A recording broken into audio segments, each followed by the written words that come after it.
Hello, my fellow broke aristocrats. Today we're having an interesting conversation about frugal extremism. Just how frugal have you been, and what kind of frugal tips do you have that save money and are really, really frugal? One of the things that Amy Decision, I think I'm pronouncing her name right finally, Amy Decision, who wrote the very famous newsletter, the Tightwads Gazette. We talk about it a lot here on Broke Aristocrats. But one of the things that Amy Decision talked about is she talks about the fact that being frugal in multiple areas adds up. That saving coins actually can add up after a while.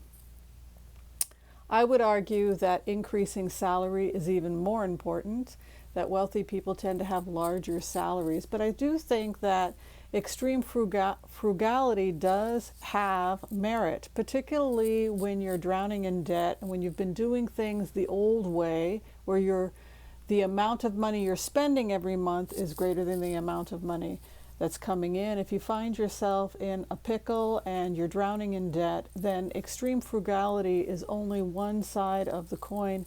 The other side of the coin, as Dave Ramsey talks about, is that we have to increase our income. We have to get a side hustle or start that business you've always wanted to start, get some more money coming in. So I came up with a couple of examples of things that I have done, most of them when I was growing up dirt poor, to save money. Probably the most extreme thing that I ever did that was free. I've got several examples because we grew up so poor. Play the world's smallest violin, but we did. We didn't have central heating, so we used to have to go and find firewood, collected random wood. This was in Portland, Oregon. We used to get winters that were not too terrible, but I remember one winter the heat wasn't working in the old Victorian house. It was a rundown house that we were living in, and the kids would go out and they would go and find wood. We would go and collect various different wood all over the place and bring it back and burn it in the fireplace to keep from freezing. It was we would also share sleep space. The kids would all be together so that we could keep warm, and we would share the blankets. That's another memory I have of extreme poverty, extreme frugality. Because we didn't have heat, you sleep together and that generates heat. You use blankets, firewood for heat. Dumpster diving. That was something that I did when I was younger. Diving in dumpsters for food. And my brother and I were diving in dumpsters for food once. And we were in an industrial area, and we found that there was this company that had thrown out a bunch of candy. I guess it was about to expire. And it was all in boxes. It was all clean. It was all neat. And my brother and I put it all on his red wagon, and we brought home these boxes and boxes and boxes of candy. And then my father turned around and sold it at a swap meet, and he ended up making hundreds and hundreds of dollars off that candy. And of course we ate a bunch of candy too. So that is definitely an extreme frugal thing that I did when I was younger. Another thing I learned how to do when I was younger was to curl my hair with rags, where you would take a part of the hair that you wanted to curl, and you would take strips of cloth, usually ripped up socks or ripped up cotton from some t-shirt or whatnot, and then you would take it and then you would roll the hair around. You should try this. And then tie it, and then tie a knot and leave it. That is how you curl your hair with rags. And I used to do that all the time. And let me tell you, it is a better curl than the real curlers. The real curlers, I found that they hurt my head, and I had trouble sleeping because they were hard.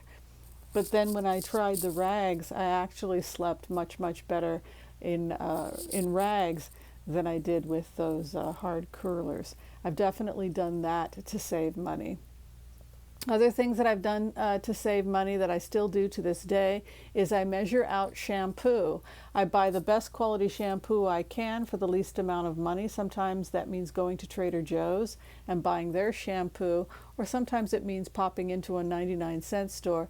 But I will measure out that shampoo to be about, depending upon how long my hair is, anywhere from a dime to a quarter, and lather it up. And then the other trick is to never repeat. Only do one shampoo with water. The other thing that you can do to save money is to make a rule that all your showers are 3 minutes, no more than 3 minutes, and that you're going to wash your hair, maybe in a sink every 2 to 3 days to save on water.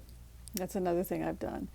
The other thing I can think about off the top of my head has to do with coffee. As people know who watch this channel, I absolutely love coffee, but this was somebody else who mentioned it. It might have been a Frugal Green Girl. I don't know who mentioned it, but I thought this was a great idea and I adopted it, and that was measuring out the coffee so that I used to waste a lot of coffee. I would just dump it in a coffee pot and then just pour a bunch of boiling water, and then I would throw out half of it.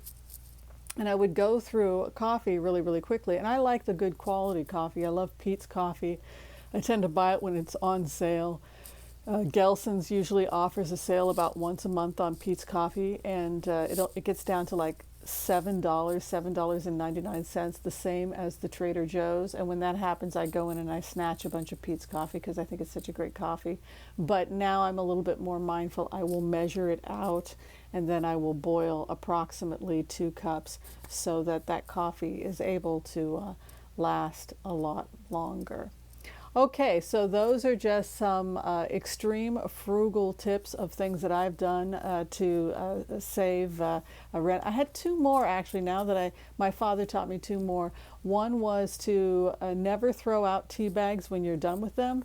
We would make the tea. My dad grew up during the Depression, so you would make you would make the tea, and then you would squeeze the tea bag out and you'd put it on the side. And then you would collect those tea bags and then soak them again in some hot water. You might have to use 2 or 3 for the next cup, and then you would be extracting as much tea as you could. I don't do that anymore. I go for it. But the one thing I have done, which is a bit frugal, I've switched to the Tetley tea, which is cheaper than the Peachy Tips. And then the other thing I did to save money on my tea was that I used to do 3 tea bags, 1 for me, 1 for Amanda, and 1 for the pot. You want a really strong cup of tea. And now I'm a little bit more mindful where I'll only use 1 tea bag or 2 depending. I'm a little bit careful not to waste those tea bags. That's definitely extreme frugality. And the last thing that I almost forgot was, and this was mentioned, Depression Cooking on that show. She's since passed away, but she talked about saving things and reusing them. And she talked about the aluminum foil, and that is definitely something I learned growing up, that my parents always saved the aluminum foil. We also saved bacon grease. We would fry up bacon and then pour the grease off and then use that to fry eggs and whatnot. We never threw things away. We saved the lard. We saved these things, and they found a purpose in the home. In upcoming tea time, we're going to be talking about all things frugal. We do that every Wednesday at our tea time. And something to look forward to, coming Wednesday, we're going to be having a conversation about frugal lessons from times gone by.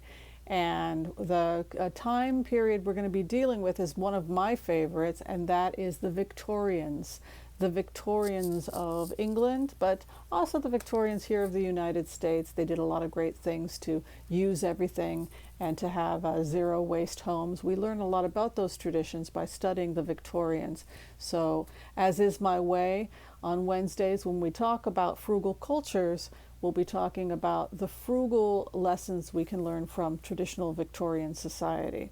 Okay, so that will be fun. I'm so excited about Wednesday. But those were my ideas for extreme frugality. Be sure and share, like, subscribe, and tell me what you're doing to take care of yourself. And if you can think of any extremely frugal habits that you learned as you went on your journey to become debt-free. Thanks for watching, everyone. Bye-bye.